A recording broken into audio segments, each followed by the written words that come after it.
or you get a lot of gifts in the mail. Hi, it's Tamara, and I'm here to help you reimagine 50 plus. So today we're going to talk about your mail and if you might consider or need to get a post office box.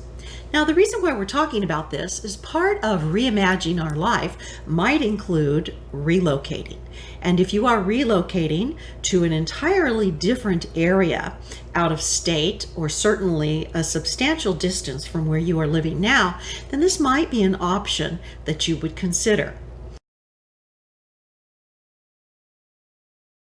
One of the positives, one of the perks of having a post office box is that your mail will wait for you.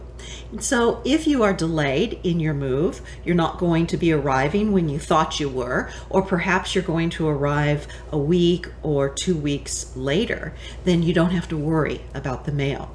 It's definitely very private. No one has access to it but you. And you will be given a key and you can check on your mail and get it when you get there.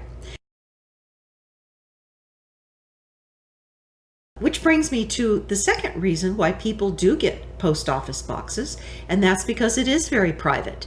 If you have a business and you work from home, you may not want to have things sent to your home address. So a post office box affords you the opportunity to collect your mail for just your business. The third reason why people get post office boxes is because you may live in a very rural area, or you may be moving to a rural area, and it is difficult for the mail to deliver to your home. So there are many reasons why, and they're very helpful. So we're going to talk about how to go about getting a post office box. Before I discuss that though, let's talk about a couple of reasons why you may not want a post office box as opposed to just having it delivered to your home.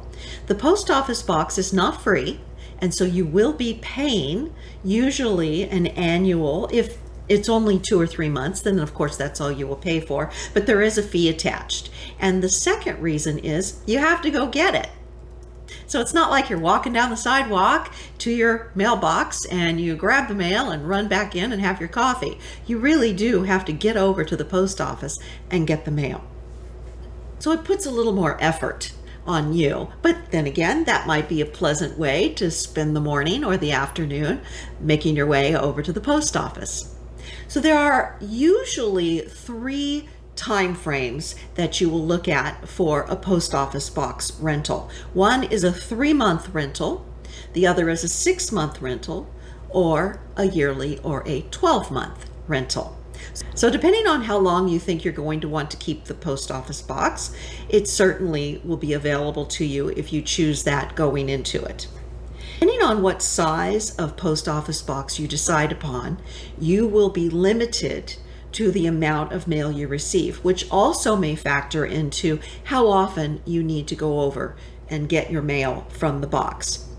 If you choose an extra small box, a small box, it's going to accommodate just a few pieces of mail. And so I have my mail here. So it slides in this way, and you will be able to have maybe 10 or 15 envelopes. There's a certain amount of depth to it, and the mail will slide in this way. That's an extra small. If you choose a small mailbox, then you can get 10 or 15 envelopes and maybe a magazine or 2. If we're still getting magazines. But you may get some magazines in the mail, catalogs, things like that. So again, it's not going to be very deep, but it will accommodate a few letters and maybe a couple of catalogs or magazines. So that's extra small and small. If you get a medium-sized box, then you are going to get, and I'm just using this as a size, you're going to get something that will accommodate larger envelopes. So if you are receiving for your business manila envelopes in the mail, or larger, perhaps you get things that are a little bit larger. They will slide in and it's a little bit deeper. So that's a medium size.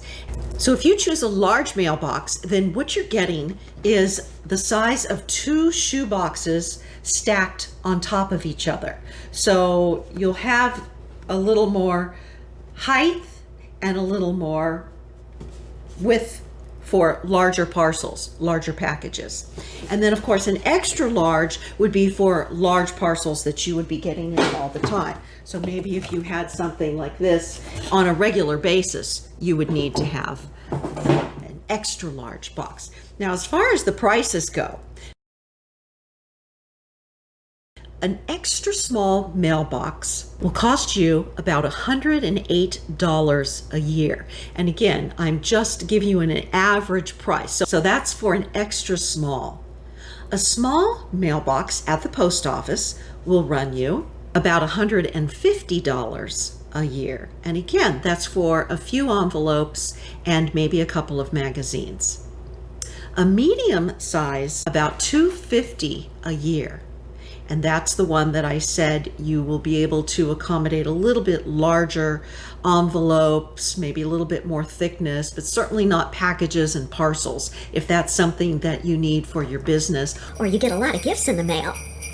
A large post office box is going to run you about $450 a year. And the large one, again, is the size of 2 shoe boxes stacked on top of each other. And that will accommodate a lot of mail, a lot of parcels, a lot of big envelopes, a lot of room, but it also is going to cost you a little bit more. And finally, if you're getting a lot of gifts in the mail, or you're getting a lot of packages because of a home-based business, then you'll definitely want to go to the extra large mailbox, and that may be $700 a year. And again, you can get a post office box for 3 months, 6 months, or for an entire year. And I just wanted to give you an idea of how much that was going to cost you. As we look at relocating and doing things a little differently than we've done in the past, we want to factor in the cost of some of these things. You can get all of the information on USPS.com. And the way you go about getting your post office box is you go onto their website and you will fill out an application. Once you've filled out the application, you will want to print that out. You will get a receipt because you'll be paying for your mailbox in advance. And then you will take your receipt and the application that you have filled out and printed out, along with 2 forms of ID. And once you get to the post office itself, then they will take all of this information and finish with the actual mailbox itself. So once you go online and you fill out your application, you'll have an account with the United States Postal Service, and you'll have a link that you'll be able to go in and manage your own personal post office box, and that account will be yours alone. So I hope this is helpful. This is something as we talk about preparing and planning ahead and just doing things now that will make our life so much easier whenever things start getting hectic and we're hit with some of those surprises, things we weren't expecting. It's nice to know that, well, we don't have to worry about the mail, that it's there waiting for us. So I hope this is helpful, and I will see you next time. Bye-bye.